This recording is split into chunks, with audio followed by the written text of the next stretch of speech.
qui a été revue et revisitée. Belle chanson africaine. C'est vrai que je vous assure, hein, c'est aujourd'hui que j'ai découvert le nom de cet artiste.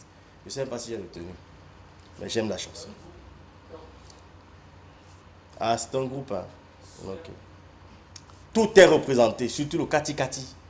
Oh. Oh, le poulet de Bamenda. Kati Kati. Oh là là. Que vaut le monde sans la bouffe? Tu ne manges pas, tu as des palpitations. Bonjour docteur. Bonjour Charles Fils, bonjour à tous ceux qui nous regardent ce matin. Je voudrais aussi dire bonjour à Miss Nounou, sans oublier Willy, tous ceux qui nous accompagnent, bien évidemment, dans ce studio ce matin, et à la réalisation. Oh là là, si on pouvait faire une émission, c'est-à-dire avec toute l'ambiance qu'il y a ici. Ça c'est vrai, il faut le dire. dire. Ça allait être magnifique.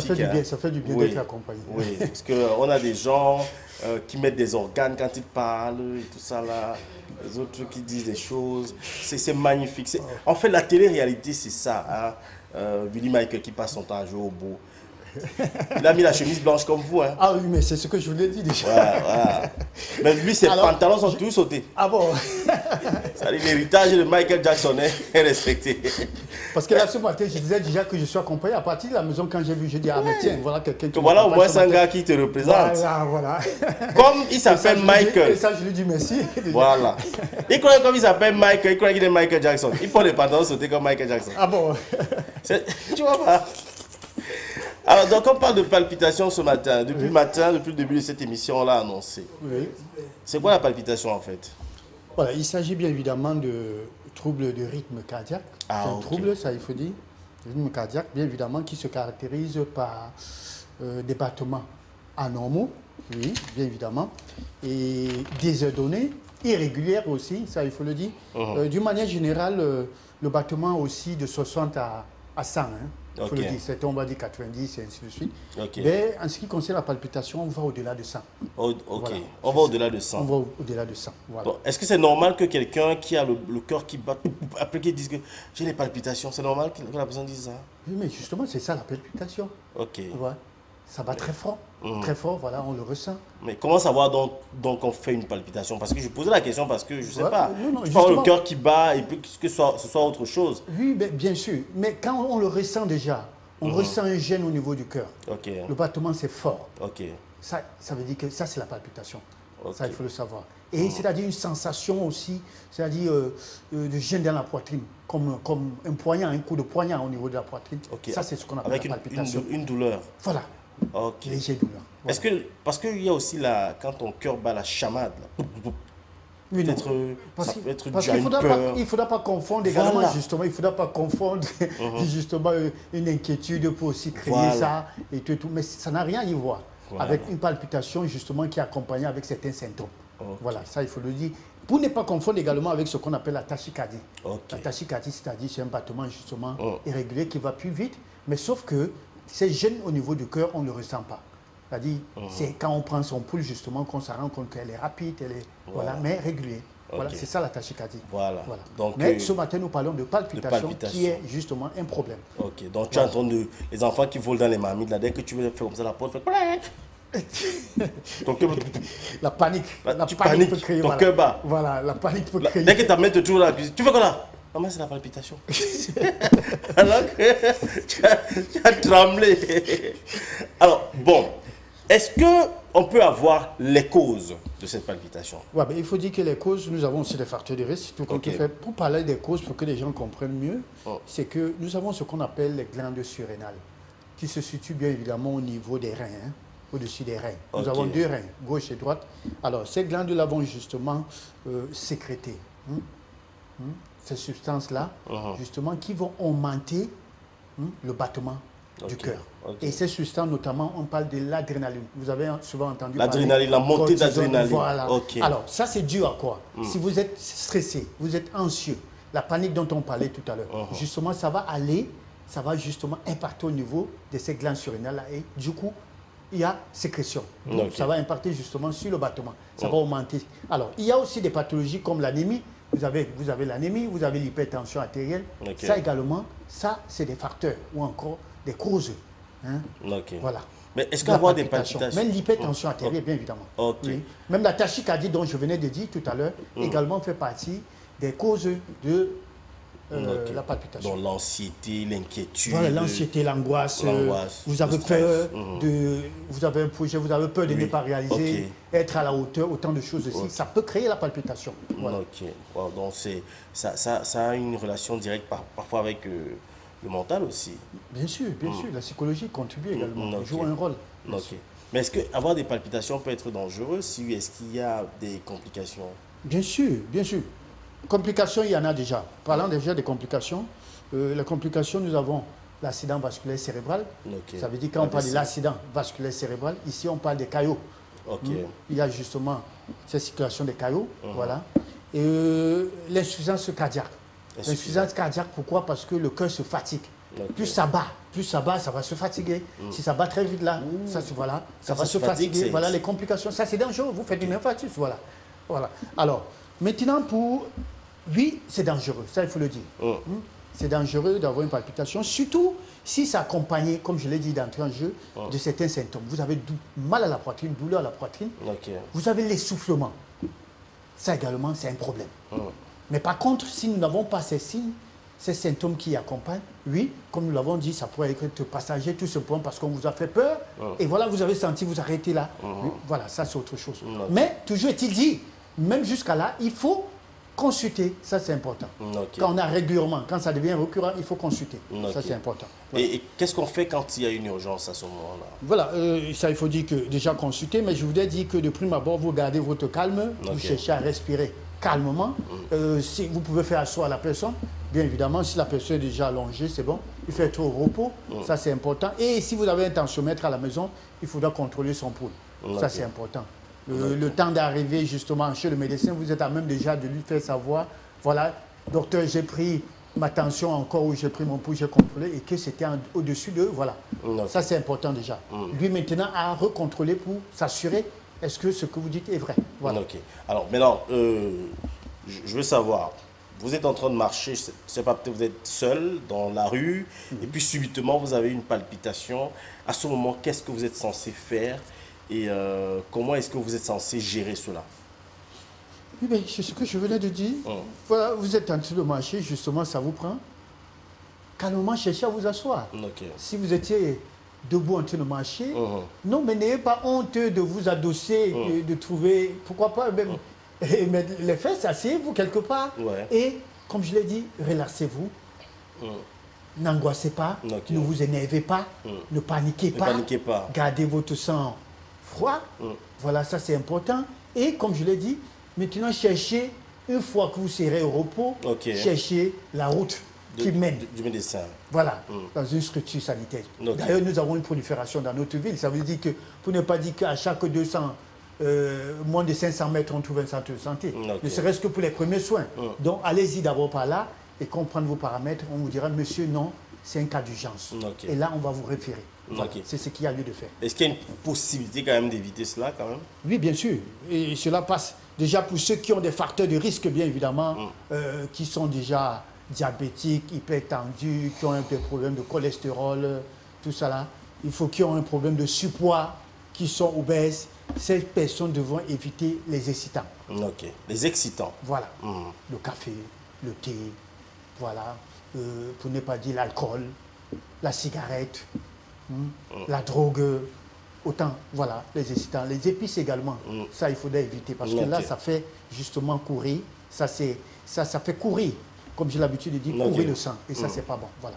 Mais est-ce que, bon, parmi les choses à éviter, vous n'avez pas déconseillé le sexe? Est-ce que le sexe est déconseillé pour les personnes qui sont sujettes à la palpitation? Ça, c'est vrai que on m'a fait cette remarque-là, que pourquoi est-ce qu'on devrait... On a comme l'impression que quand je passe avec Charles Fils, il y a toujours la sexualité qui fait partie. Mais moi, je dis, mais attendez, ça c'est important. C'est la vie. Ça c'est la vie. Ça fait partie justement de la vie. À chaque pathologie, c'est important de savoir justement est-ce qu'il y a une relation avec la sexualité. Ça, c'est important. Justement parce que la sexualité, c'est notre quotidien. Comme manger fait partie de notre quotidien. Moi, je ne sais pas pourquoi on m'appelle pour me dire, mais pourquoi est-ce qu'avec la femme, est-ce que... Moi, je dis, voilà, parlant de ça, il y a justement déjà savoir que l'activité sexuelle est bon pour le cœur. Ça, il faut déjà, d'entrer en jeu, il faut le savoir. C'est bon pour le cœur. Voilà. Maintenant, de deux, ce qu'il faudra savoir, c'est que si vous avez des antécédents, J'ai parlé de facteurs de risque tout à l'heure. Non, monsieur, il faudra faire attention. Parce que si vous avez des facteurs de risque, comme j'ai énuméré tout à l'heure, cholestérol, diabétique, hypertendu, et que vous avez des troubles érectiles, non, dites-vous bien que c'est dangereux parce que vous êtes déjà en voie de faire ce qu'on appelle les maladies cardiovasculaires. L'AVC, l'insuffisance cardiaque, autant de choses vous guettent. Ça, il faut le savoir déjà. Parce que quand le cœur ne va pas bien, cet endroit aussi en bas ne va pas bien. Ça, il faut le savoir. Mais maintenant, quand vous avez l'essoufflement, vous avez mal à la poitrine et que vous avez la palpitation, comme je l'ai dit, s'il vous plaît, ces rapports-là, je ne veux pas vous dire de ne jamais faire, mais il faut rencontrer un médecin et partager avec lui. Il vous dira comment faire, quelle fréquence même il faut faire. Modéré. Parce que compte tenu de votre âge, vous n'allez pas. Nous parlons hier de la passivité et l'activité. Voilà, ceux qui sont passifs et actifs. Je voudrais donc attirer l'attention de ceux-là qui ont des problèmes de palpitation. S'il vous plaît, évitez d'être active. Voilà. Si la femme, par contre, est passive et que vous êtes actif, vous risquerez de rester sur cette femme. D'où la communication dans un foyer. D'où la communication, c'est important parce que si vous allez, vous tous, à deux, il y a communication, là, vous ne serez pas fatigué. Ça, il faut le retenir ici. Mais si c'est vous qui prenez le devant, le dessus, non, vous risquez de caler sur cette dernière. Voilà, c'est mieux de le rappeler. C'est vice-versa. Et la femme également, parce qu'il ne faut pas croire que ça ne concerne que les hommes. Même la femme également peut, justement, après des rapports, avoir ses problèmes. Voilà. Donc, même pendant les rapports. Ça aussi. Donc, mesdames, vous avez suivi, non? Oui. Quand B, vous savez que B a mal au cœur, allez doucement. Ouais, surtout. Ça, c'est important. Voilà pourquoi on dit qu'il faut toujours connaître ses antécédents. Ça, c'est important. Et connaître son gars aussi et sa petite. C'est-à-dire, quand tu as affaire avec madame, tu dis à madame que tu sais qu'elle a mal au cœur. Non, je veux, mais j'ai mal au cœur. Voilà. Tu peux faire en attendant que mon affaire s'est finie. Et s'assurer. Vous pourrez même interpeller, monsieur, est-ce que tu as rencontré un médecin? Parce qu'il faut dire que quand vous êtes suivi, il n'y a pas de problème. Mais si vous avez des maladies cardiovasculaires et que vous n'êtes pas suivi, non, c'est très dangereux. Et c'est les gens qui ont mal au cœur qui aiment les problèmes. Ils cherchent la bagarre partout. Alors, docteur, est-ce qu'il y a une alimentation qui est prohibée ou alors conseillée? Voilà, je voudrais commencer par l'alimentation prohibée déjà. Nous avons parlé tout à l'heure des excitants, notamment. Nous avons parlé du thé, du café, bien évidemment. Il faut ajouter aussi avec tout ce qui est friture, c'est-à-dire une alimentation moins grasse. Voilà, pour vous qui avez déjà ces problèmes de palpitation, il faut dire récurrent parce que ce n'est pas le fait que vous ayez une fois que vous avez dit que j'ai la palpitation. Il y a des gens vraiment qui sont sujets à ça. C'est leur, pour ne pas dire leur quotidien. À moins de ça, il faut consulter. Donc, vous devez éviter de manger trop du gras. Charcuterie, tout ce qui est pâtisserie, des boissons gazeuses, tout ce qu'on appelle light, tout ça là, il faudra vraiment l'éviter. Voilà, les épices également, comme je l'ai dit. Maintenant, pour vous, une bonne alimentation, c'est quoi? Manger sain, équilibré, comme nous le disons souvent, manger des aliments complets. Ça, c'est bon. Du riz complet. Et notamment du riz complet, voilà. Manger beaucoup du poisson. Et du poisson, du bon poisson. Du bon poisson, de youpoué. Du maquereau. Je ne voudrais pas dire congelé parce que, franchement, apprenons aussi à manger. C'est vrai qu'on dit que du frais, c'est cher. Mais je me pose la question, est-ce que c'est cher qu'une bouteille de bière? Par exemple. Voilà. Donc, apprenez à manger surtout. Pour vous qui êtes déjà malade, parce qu'il faut le dire, ou bien prédisposé, mangez du poisson frais. Évitez du congelé. Voilà. Parce que ne dites pas, parce qu'on a dit de manger du poisson, que vous allez manger les poissons qui ont fait 4-5 mois au congélateur. Oh là là. Ça, c'est pas manger du poisson. C'est surgelé même à la limite. Voilà. Alors, donc, manger du poisson riche en oméga 3. Nous avons le thon, le maquereau, voilà. Je ne parle pas du captain. Je ne parle pas du bar. Parce que là, on dit que c'est le poisson, généralement on dit que c'est le poisson des bobos. Vous voyez, quand vous voulez acheter du poisson brisé, vous voyez des gens, quand quelqu'un vient et dit, moi je veux du bar, du capteur, on se tourne pour regarder. Mais celui-là, c'est pas possible.